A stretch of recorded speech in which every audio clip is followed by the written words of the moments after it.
আমি ব্যক্তিগতভাবে কোনো দলমত কিছুই করি না বা রাজনীতির কোনো পক্ষপাতী না। আমি কোনো পক্ষপাতীর পক্ষে আমি না। আমি শুধু এটুকু চাই যে একটি দেশ ভালো থাকুক, একটি দেশের মানুষের মধ্যে শান্তি থাকুক, একটি দেশের মানুষ হিসেবে যেন একটি দেশের মানুষ হিসেবে যেন আমরা শান্তিতে বসবাস করতে পারি, সেটাই চাই। আর সেই শান্তি যে সরকার রাখবে, সেই সরকারের পক্ষে আমরা সবাই। হ্যাঁ, বলছি এই কারণে যে দেখেন, আমি অনেক প্রায় ৩-৪ মাস হয়ে গেছে আমি রমনার দিকে যাই না। গত শুক্রবারে আমি রমনা পার্কে গিয়েছি এবং রমনা পার্কের যে সৌন্দর্য সেটা অনেক নষ্ট হয়ে গেছে। আমার প্রশ্ন হচ্ছে যে এখন তো সরকার আছে, তাই না? একটি দেশের সরকার না থাকলে সেটা আরেক কথা।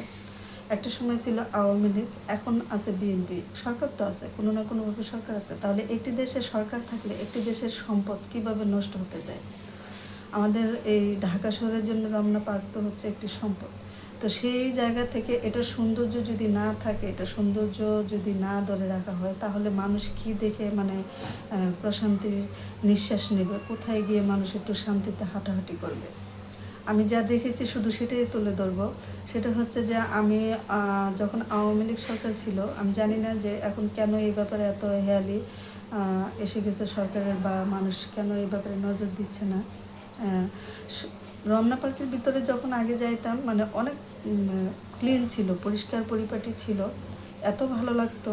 একটা নিয়ম শৃঙ্খলার ভিতর দিয়ে এটার ভিতরে ঢোকা বা বের হওয়ার একটা টাইম ছিল এবং সব সময় থাকা যেত না, সন্ধ্যার পরে কাউকে থাকতে দেওয়া হতো না।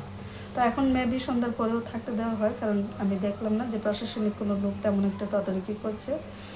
সো আমার কাছে খুবই খারাপ লাগছে ব্যাপারটা এই কারণে যে আগে একটি হকারও রমনা পার্কের ভিতরে দেখতাম না, কিন্তু এখন রমনা পার্কের ভিতরে হকারে ভরে গেছে। যে যেভাবে পাচ্ছে সেখানে হকারি করছে। এবং আপনারা তো জানেন আমাদের দেশের মানুষ হিসেবে আমরা তো বেশি সচেতন, যার কারণে যেখানে হকার পাই সেখান থেকে আমরা কিনে খেতেই হবে, এবং সেই কিনে খাওয়ার পরে যে অবশিষ্ট বর্জ্যটা আমাদের কাছে থাকে সেটাও সেখানেই ফেলতে হবে। এটা যে একটা পার্ক সেটা কিন্তু আমরা জানি না।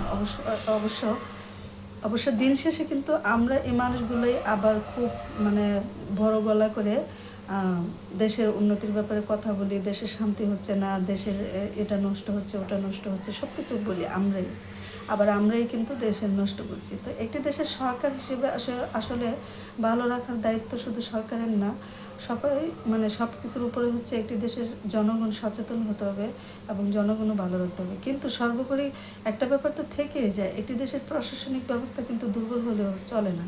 একটি দেশের প্রশাসনিক বা আইন নিয়মকানুন করে যদি কিছু রুল করা যায়, সেখানে কিন্তু পরিষ্কার পরিচ্ছন্ন রাখাই যায়। কারণ মানুষ তো এরকমই, সবাই তো আর বুঝে না যে গিয়ে ওইখানে নিজের মতো করে পরিষ্কার পরিচ্ছন্ন রাখবে। মানুষ চাইলে নিজের বাসাটাকেই যারা অপরিষ্কার অপরিচ্ছন্ন করে রাখে, তারা কীভাবে রমনা পার্কের মতো একটা সুন্দর জায়গাকে পরিষ্কার রাখার কথা মাথায় রাখবে? সেখানে কিন্তু কিছুক্ষণ পরপরই ডাস্টবিন দেওয়া হয়েছে এবং সেগুলোর মধ্যে কিন্তু ময়লা ফেলানোর জন্য নির্দেশ দেওয়া হয়, কিন্তু সেগুলো কিন্তু কেউ মানে না। তো এই ব্যাপারে কিন্তু সরকারের উচিত নির্দিষ্ট ফাইন ধরে দেওয়া, যে কোথাও কোনো বর্জ্য কেউ ফেললে অকারণে সেটার উপরে নির্দিষ্ট ফাইন ধরে দেওয়া কিন্তু সরকারের উচিত, এবং এটার উপরে কড়াকড়ি জোর দেওয়া উচিত, যাতে এইসব জায়গাগুলো নষ্ট না হয়ে যায়।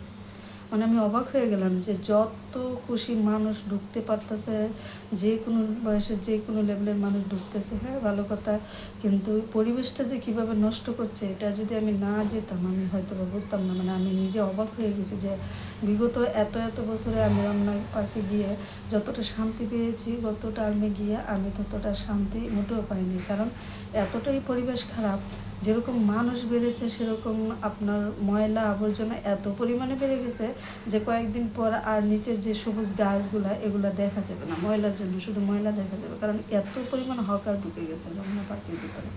তো একটি দেশের সরকার যদি সচেতন হয়, অবশ্যই এই ব্যাপারে চোখ কান খোলা রাখা উচিত যে একটি দেশের সম্পদ যেন কোনোভাবে নষ্ট না হয়, সেটা পাবলিক হোক বা যে কেউ হোক। যেভাবেই নষ্ট করুক তাদেরকে বাধা দেওয়াটাই মনে হয় যে সরকার বা প্রশাসনের দায়িত্ব। আগে মনে করেন যে কিছুক্ষণ পরপরই দেখতাম যে প্রশাসনিক লোক ঘুরে বেড়াতো, দিক নির্দেশনা দিত মানুষদেরকে, এদিক দিয়ে যান বা ওদিক দিয়ে যান বা বের হয়ে যান, সময় নেই, খুব ভালো করে বলতো। কিন্তু এখন তো কোনো খবরই নেই, একদম মা বাপ ছাড়া হয়ে গেলে যেরকম হয়, ঢাকার রমনা পার্কের অবস্থা এখন সেরকম। এখানে সেখানে ময়লা আবর্জনা ফেলে একদম খুবই খারাপ অবস্থা করে ফেলছে।